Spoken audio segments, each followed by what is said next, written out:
안녕하세요. 김아이TV입니다. 오늘은 자꾸 헷갈리는 면적용어에 대해서 알아보려고 합니다. 아파트 분양 팜플렛만 보더라도 전용 면적, 주거 공용 면적, 분양 면적, 기타 공용 면적, 계약 면적 이렇게 적혀 있습니다. 또 전용 면적 85제곱미터에 34평. 부모님 집에서 독립을 계획하고 있는 김 씨는 분양 광고를 유심히 보고 있습니다. 그러다 고개를 갸웃거렸는데요. 한 평이 약 3.3제곱미터니까 85제곱미터면 25평이 아닌가? 누구나 김 씨처럼 이런 궁금증을 가져보셨을 겁니다. 그래서 오늘은 막연하게 알고 있었던 면적 용어를 이해하기 쉽게 알려드리겠습니다.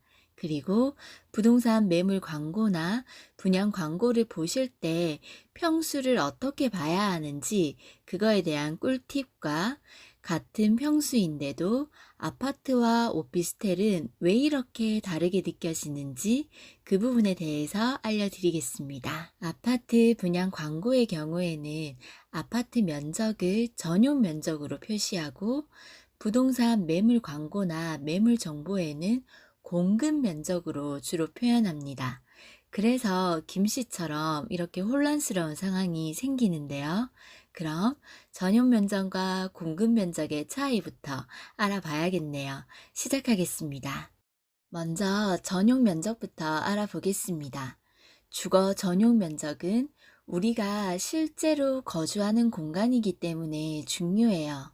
아파트 현관문 안쪽에 있는 공간으로 현관과 거실, 화장실, 방, 주방으로 순수한 아파트 내부 면적입니다. 즉, 개별 세대가 독립적으로 사용하는 생활 공간의 면적입니다. 말 그대로 우리 가족이 실제로 생활하는 실내 공간의 면적입니다. 자, 이때 서비스 면적은 제외됩니다. 더 쉽게 말하면 집의 문을 열고 들어오는 그 공간부터 내가 신발을 벗고 돌아다니는 모든 공간을 말합니다. 집에서 내 발이 닿는 바닥 면적이라고 생각하시면 돼요. 전용 면적은 공동주택의 구분 소유권 등기에 기재되는 등기 면적으로 이 전용 면적에 의해서 세금이 산정됩니다. 그리고 아파트 청약 시 평형을 산정하는 기준도 됩니다. 또 소비자가 실제로 거주하게 되는 공간이기 때문에 잘 따져봐야 하는 공간입니다. 집 안에 보시면 우리가 흔히 베란다라고 칭하는 공간이 있습니다. 정식 명칭은 발코니입니다.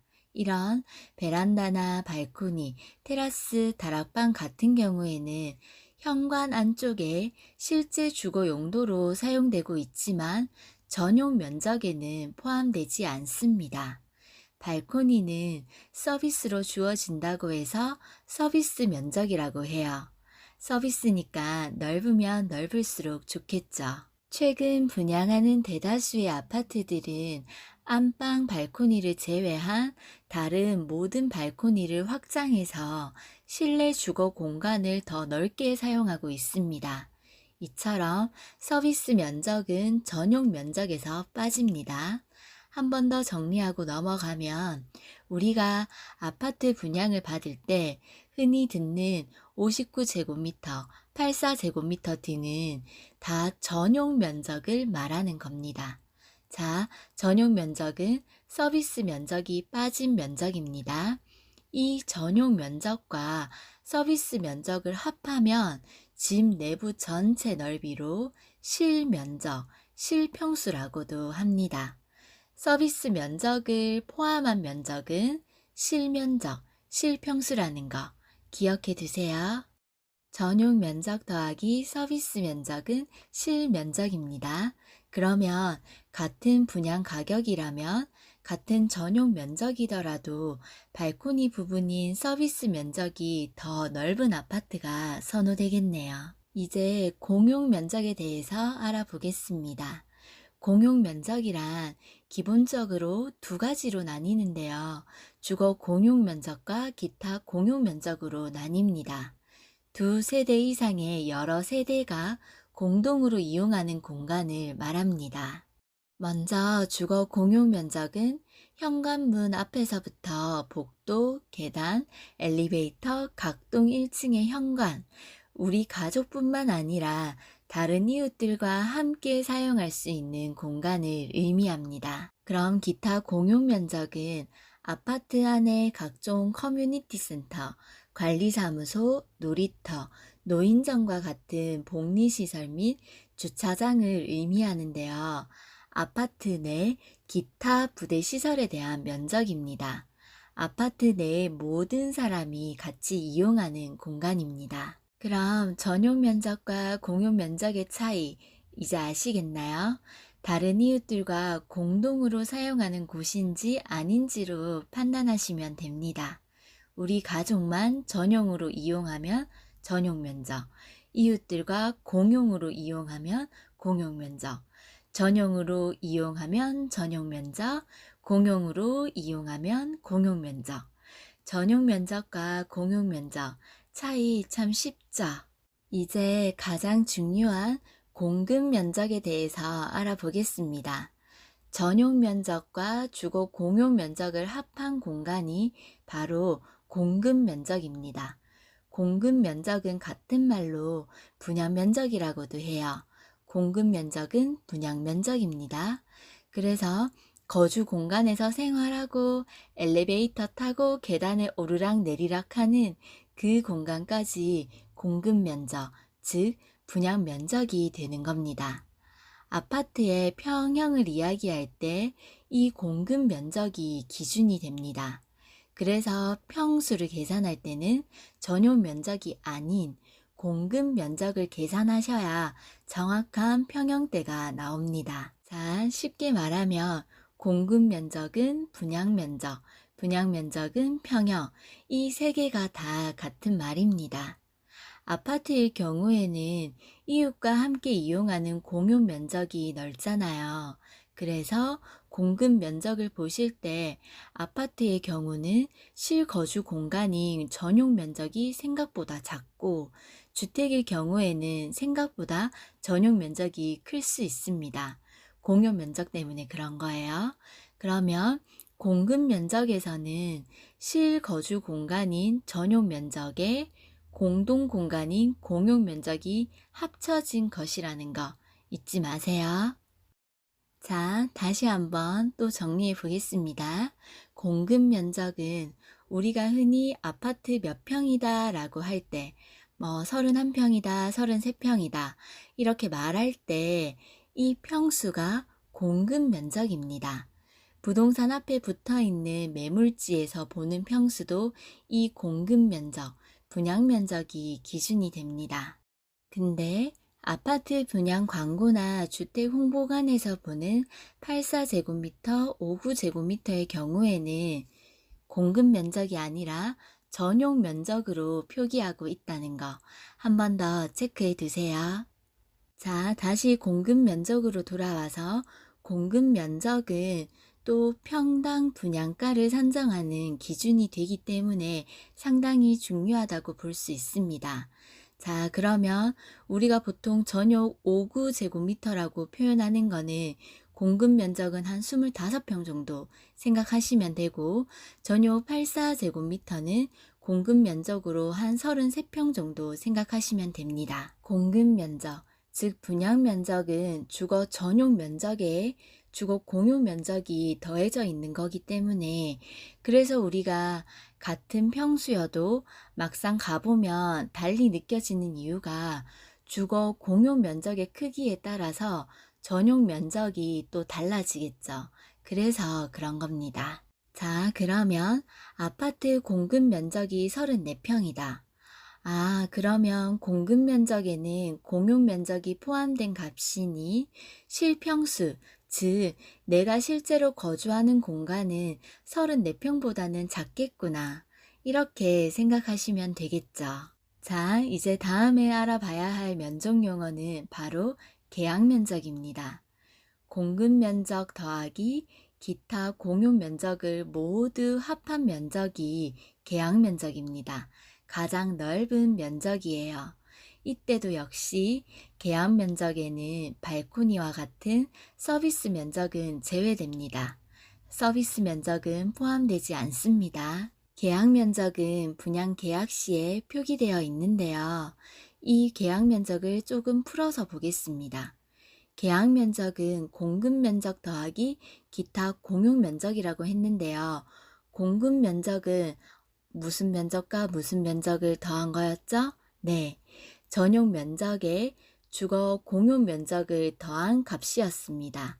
이 두 개의 기타 공용 면적까지 더해지면 실제 계약할 때 쓰이는 계약 면적이 산출됩니다.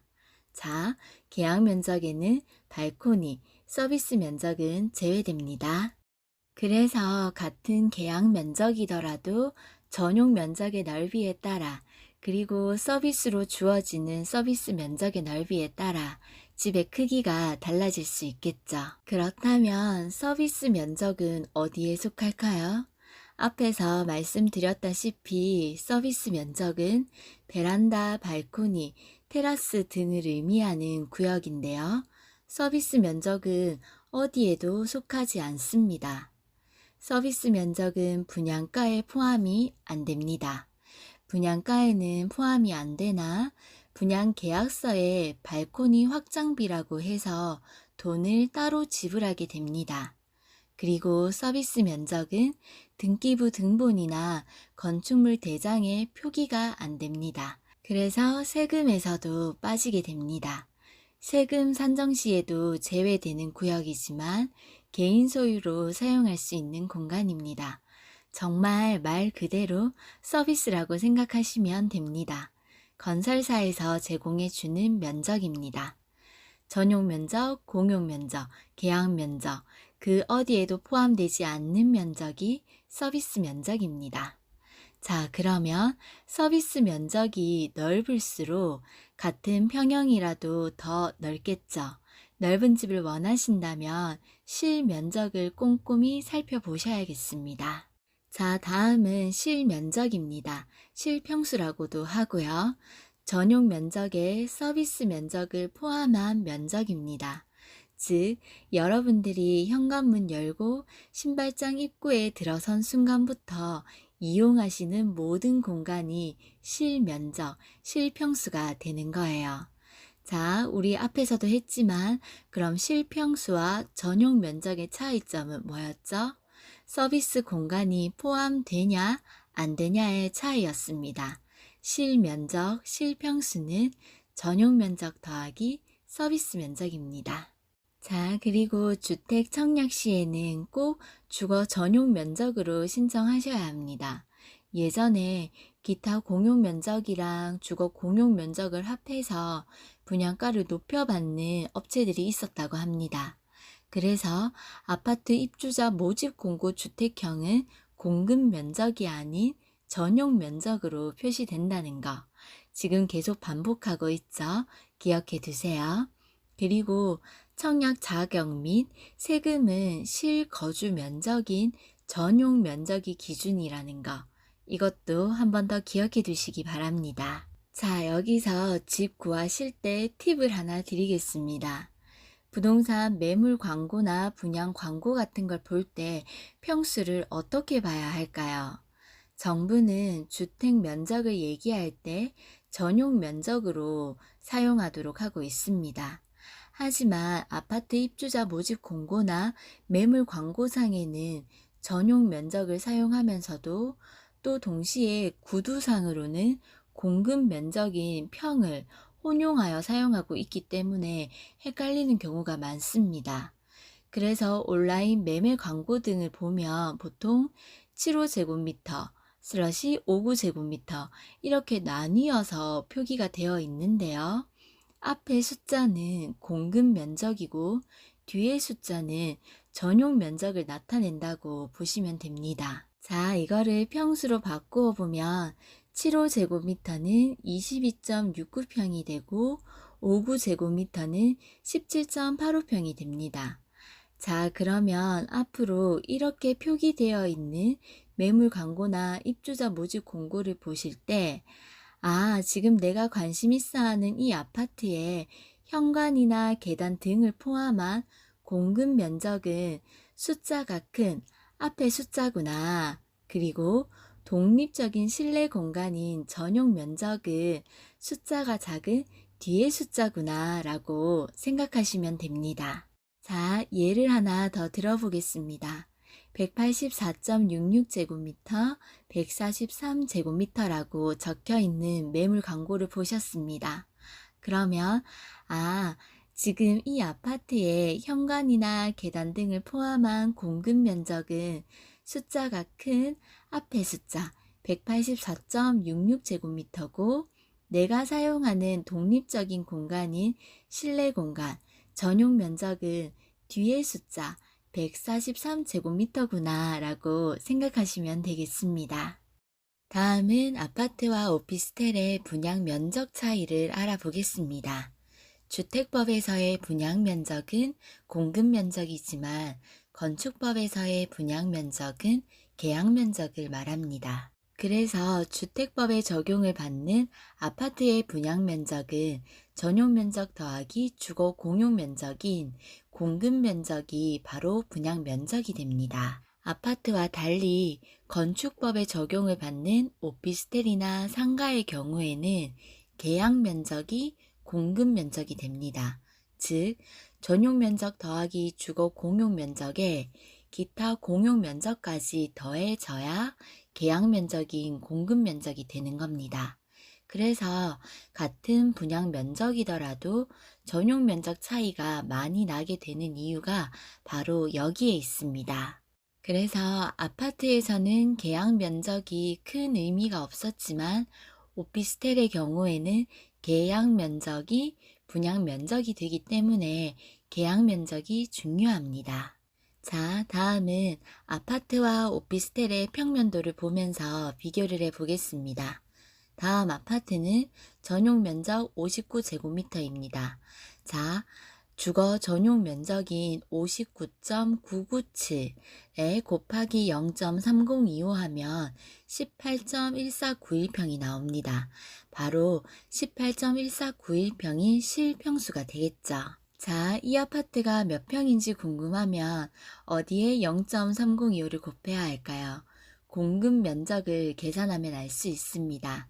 여기 공급 면적인 83.8370 곱하기 0.3025 하면 25.3607 나옵니다. 즉, 이 아파트의 분양 평수는 25평 정도 되겠네요. 이번에는 오피스텔 평면도를 보겠습니다. 전용 면적 33.76 곱하기 0.3025 하면 10.2124평이 나옵니다. 이때 10.2124평은 실평수가 되겠네요. 그럼 오피스텔은 계약 면적이 분양 면적이었잖아요. 그러면 계약 면적을 계산하면 분양 평수를 알 수 있겠네요. 계약 면적인 78.59 곱하기 0.3025 하면 23.77평이 나옵니다. 바로 이 오피스텔은 23평이 되는 겁니다. 어떠세요? 아파트 25평형과 오피스텔 23평형의 차이가 확연하게 드러나죠. 하지만 최근에 주거용 오피스텔, 아파텔도 일반 아파트와 같이 전용 면적에 주거 공용 면적을 합한 공급 면적을 분양 면적으로 얘기하는 곳도 많아졌습니다. 마지막으로 여러분들이 알기 쉽게 간단하게 표로 정리해 보았습니다. 크기 순으로 나열을 하면 계약 면적이 제일 크고 그 다음 공급 면적, 전용 면적 순서로 작아집니다. 서비스 면적은 발코니, 발코니가 정식 명칭입니다. 테라스, 베란다, 다락방. 전용 면적은 현관 안쪽의 주거 공간, 공용 면적은 우리 집을 제외하고 함께 사용하는 공용 공간, 실평수는 전용 면적 더하기 서비스 면적, 공급 면적은 분양 면적, 전용 면적 더하기 주거 공용 면적, 계약 면적은 공급 면적에 기타 공용 면적을 더한 겁니다. 그러면 계약 면적을 풀어서 보면 방, 주방, 거실, 화장실, 아파트 계단, 복도, 엘리베이터와 노인정, 관리사무소, 주차장 등 다 합한 공간의 면적입니다. 또 평당 단가는 아파트의 경우에는 분양 면적, 공급 면적이 기준이 되고요. 상가랑 오피스텔은 계약 면적이 기준이 됩니다. 오늘은 일상생활에서 헷갈리는 면적 용어에 대해서 알아봤습니다. 이제 부동산 매물 광고나 분양 팜플렛을 보실 때 망설임 없이 보실 수 있겠죠. 잘 기억해 두셨다가 필요하실 때 바로바로 활용하시면 좋겠습니다. 그럼 저는 다음에도 유익하고 도움이 되는 정보로 찾아뵙겠습니다. 건강 잘 챙기시고요. 가시기 전에 구독과 좋아요 부탁드려요.